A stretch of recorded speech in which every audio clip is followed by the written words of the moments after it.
En aquel tiempo Jesús salió de nuevo a la orilla del mar. Toda la gente acudía a él y les enseñaba.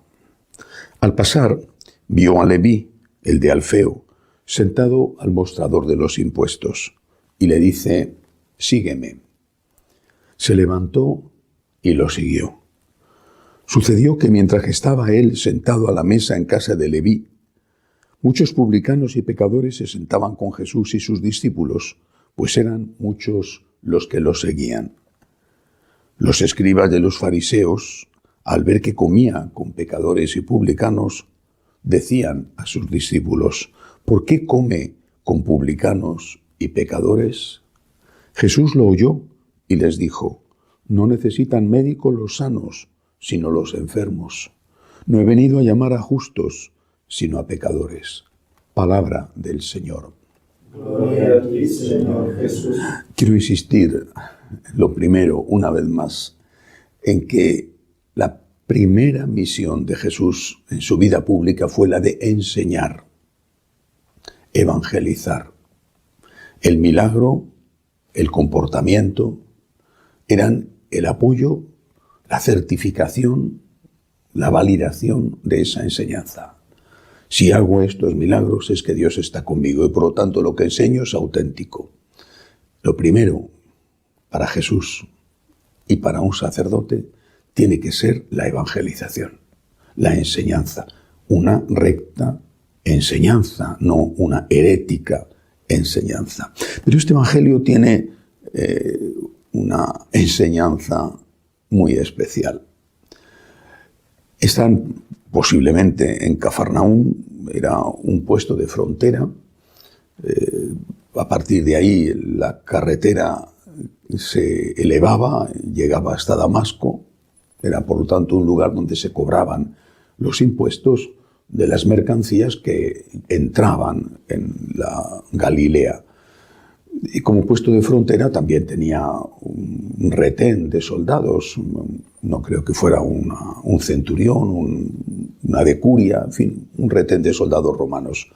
Y era una población relativamente pujante, pues suele pasar en todos los puestos fronterizos. De hecho, todavía hoy se conserva las ruinas de la sinagoga y era realmente muy hermosa, muy grande. En aquel lugar Jesús hizo su sede, su puesto central de trabajo para toda la Galilea. En este momento está con uno de esos cobradores de impuestos, Leví. Le ha dicho a Leví que le siga, rompiendo un tabú y el que los pecadores oficiales, los pecadores públicos, tenían que mantenerse al margen de la gente supuestamente buena. Y no solamente ellos, también, por ejemplo, los romanos o los extranjeros. Ha roto ya una ley no escrita, pero una ley practicada, que era la de tratarse con un pecador oficial. Los publicanos, los cobradores de impuestos, eran pecadores oficiales al mismo nivel que las prostitutas, pero los publicanos solían ser gente con dinero. Y lo eran pecadores oficiales porque cobraban impuestos de más. Primero cobraban impuestos para los romanos, lo cual naturalmente estaba muy mal visto, porque los romanos eran los invasores. Pero es que además cobraban de más y se quedaban con una parte. Hacían extorsión al pueblo. La gente no los quería. No sé con qué podíamos compararlos hoy, no sé. Las comparaciones en este caso no son fáciles de hacer porque ellos no eran asesinos, mientras que otro tipo de gente que hoy roba, pues sí que lo son. El caso es que aquella gente estaba rechazada por todo el mundo. Eran los malos de la película. Y Jesús, sin embargo, no solamente le dice a Leví que le siga, quizá con eso estaba diciéndole que se convirtiera en su discípulo, al menos discípulo, no sé si más adelante apóstol. Le dice que le siga y después se va a su casa, que era una casa rica, una casa con posibilidades económicas, donde no solamente entró él, sino que entraron sus discípulos. Bueno, empiezan a criticarle. ¿Cómo es posible que éste vaya con pecadores, con publicanos? Bueno, publicanos eran pecadores, no sabemos a qué otros pecadores se refería los críticos de Jesús, los fariseos. Quizá alguna mujer prostituta, no lo sabemos.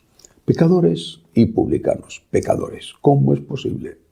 Y Jesús da esta bellísima respuesta que nos llena de esperanza.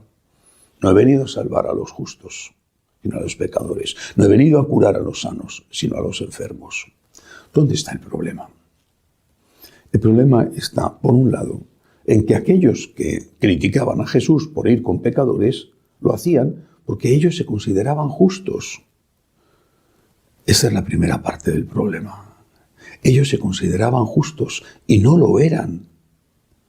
¿Quién puede decir honestamente, salvo alguien que no se conozca a sí mismo, sinceramente, quién puede decir que él no necesita la salvación de Cristo? ¿Quién puede decir que él no necesita ser perdonado? Es verdad que hay muchas personas que no reconocen todos sus defectos, es verdad, pero al menos algunos defectos sí que los reconocemos todos. Es difícil encontrarse una persona que piense que él todo lo hace bien, absolutamente todo. Te encuentras a mucha gente que considera que cuando hay un problema la culpa es de los demás. Eso es cierto. Pero hombre, que todo lo haces bien, que absolutamente todo en tu vida lo has hecho bien, es difícil encontrarse a alguien con ese nivel de soberbia. En todo caso, aquellos lo eran, unos soberbios. Y eso es lo primero que tenemos que pensar. Ha venido a salvar a los pecadores. ¡Qué alegría! Porque yo estoy incluido entre ellos. Seguramente, yo en mi caso, yo no mataba a nadie, ¿no? Es decir, yo no tengo determinados pecados, no soy un narcotraficante, no soy un corruptor de menores, no soy un abusador de señoras, no sé, pero tengo pecados, soy un pecador, necesito confesarme. Cada uno de nosotros tiene que pensar en esto. ¿Qué es lo que yo he hecho mal en mi vida? ¿Qué necesito que Dios me perdone? Quizá no tenga, lo pasaba a aquellos fariseos, no tenga los pecados de aquel, pero tengo los míos. Qué bien, qué alegría, cuánto le agradezco a Dios que haya venido a salvar a los pecadores. Porque si no, ¿qué sería de mí? Y esto se debe de tener en cuenta cuando se critica a la Iglesia.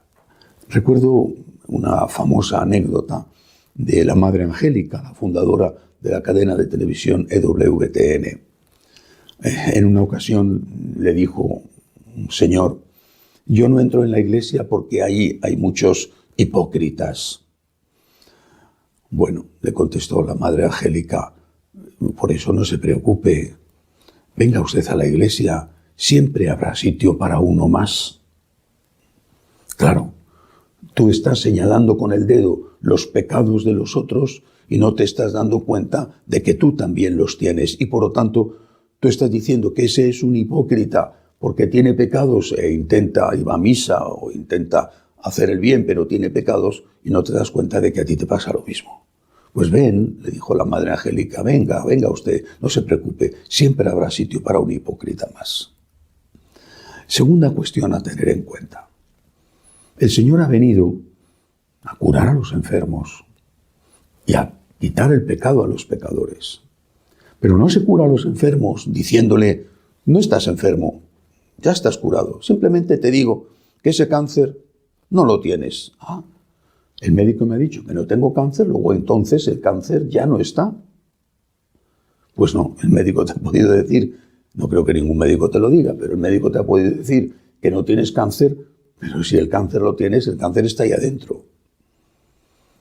No basta con que te digan que eres bueno para ser bueno. No basta con que te digan que eso no es pecado para que no sea pecado. Hoy hemos caído en esa estupidez suicida según la cual muchos sacerdotes dicen que el mal no es mal. Y con eso ellos aparecen como muy misericordiosos delante de la gente y la gente los considera como muy misericordiosos y muy buenos sacerdotes. Haz lo que quieras. Haz lo que quieras. Eso no es pecado. Eso son cosas antiguas. La Iglesia tiene que ponerse al día. Eso no está mal hecho. Lo hace todo el mundo. Haz lo que quieras. Hay una nueva corriente teológica, de hecho, que dice que los pecados tienen que ser solo pecados si se hacen con el pensamiento, que tu espíritu tiene que ser diferente de tu cuerpo y que con tu cuerpo puedes hacer lo que quieras mientras que tu espíritu esté puro y eso lo rechace. Por ahí es por donde se está avanzando ahora. El Señor ha venido a sanar a los enfermos, no a engañar a los enfermos. El Señor ha venido a ayudar a los pecadores a que dejen de serlo, no a decirles a los pecadores que no lo son por el hecho de que se cambian las leyes morales y lo que era malo ahora es indiferente o bueno. Somos pecadores, por desgracia, somos pecadores. Necesitamos la ayuda de Cristo.